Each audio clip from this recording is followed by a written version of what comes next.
చూడండి, ఫస్ట్ మీకు ఎప్పుడు ఎలా ఉంటుందంటే చెడు ఆలోచనలు, కామపరమైనటువంటి ఆలోచనలు, మోహానికి సంబంధించిన ఆలోచనలు వస్తూ ఉంటాయి.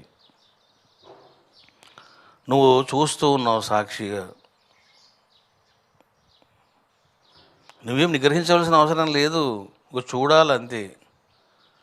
You should be the watchman. అది నువ్వు వాచ్మ్యాన్ పోస్ట్ తీసుకోవాలి. వాచ్మ్యాన్ ఏం చేస్తాడు? వాచ్ చేస్తూ ఉంటాడు. నువ్వు కూడా ఎప్పుడు వాచ్మ్యాన్ లాగా ఉండాలి.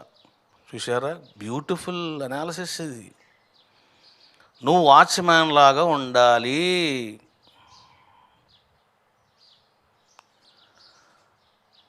ఎప్పుడైతే నువ్వు అట్లా ఉంటావో ఏమవుతుంది? చెడు సంకల్పాలు, చెడు ఆశయాలు, చెడు మోహ వ్యామోహాలు ఇవన్నీ దూరం అవుతాయి. దూరం అవుతాయంటే అన్నీ వెంటనే వెళ్ళిపోవు, నిన్ను పట్టుకోవు, ఇంకా వదిలిపెడతాయి. అప్పుడు మనసు ఏం చేస్తుందంటే, ఓహో వీడు చాలా జాగ్రత్తగా ఉన్నాడు అని చెప్పి ఇప్పుడు రెండో ట్రాక్ లేక వస్తుంది.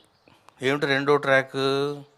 నిన్ను మళ్ళీ ఏదో కలబెడుతుంది. ఏమని?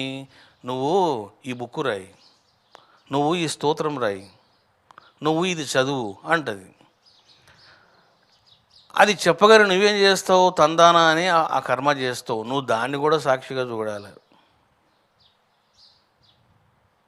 మనసు పుస్తకం చదవమంటుంది, ఎవరు చదివేది?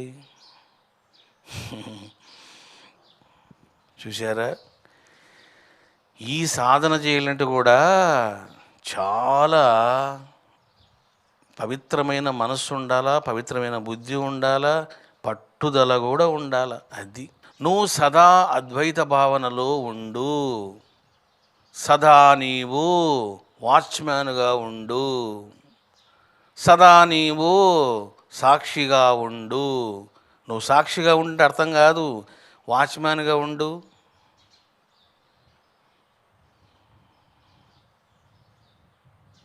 చూడండి, తల్లి చెప్పింది, అరే నాయన పిల్లి వస్తుందేమో చూడరా, నేను అక్కడ పాలు పెట్టాను, పిల్లి వస్తుందేమో చూడు అంటుంది. అంటే దాని అర్థం ఏమిటిది? పిల్లి పాలు తాగకుండా నువ్వు జాగ్రత్త వహించు అని తల్లి చెప్పింది. ఇప్పుడు కొడుకు కూర్చుంటాడు. చూడండి, now the boy is a watchman. పిల్లి వస్తుందా రాదని చూస్తున్నాడు. అట్లా నువ్వు ఏం చేయాలంటే, నువ్వు వాచ్మ్యాన్ లాగా మనసును చూస్తూ ఉండాలా, అహంకారాన్ని చూస్తూ ఉండాలా. అప్పుడు ఏమవుతుందంటే పిల్లి రాదు. ఎప్పుడైతే దగ్గరకు వస్తుందో వీడు చూస్తూ ఉంటాడో అది చూస్తుంది, అమ్మో వీడు చూస్తున్నాడే, పాలను నేను చూస్తున్నాను, వీడు నన్ను చూస్తున్నాడు, నన్ను కొడతాడేమో అని చెప్పి ఏం చేస్తుంది పిల్లి? కొంచెం అట్లా కూర్చుంటుంది. మనస్సు కథ కూడా అంతే.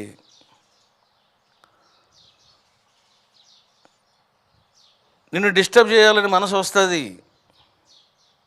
అప్పుడు ఆ మనసు అర్థం చేసుకుంటుంది, వీడు నన్ను గమనిస్తున్నాడు అని. పిల్లి ఏ విధంగా అయితే ఆగిపోతుందో మనస్సు కూడా అట్లా ఆగిపోతుంది. చూసారా, బ్యూటిఫుల్ నాలెడ్జ్ ఇది, బ్యూటిఫుల్ సాధన ఇది. అంటే యోగ్యత ఉంటే చాలా సింపుల్, యోగ్యత లేదా చాలా కష్టం కూడా ఉంటుంది. ఎందుకు కష్టం? మర్చిపోతుంటాడు వాడు. జలకాలాటలలో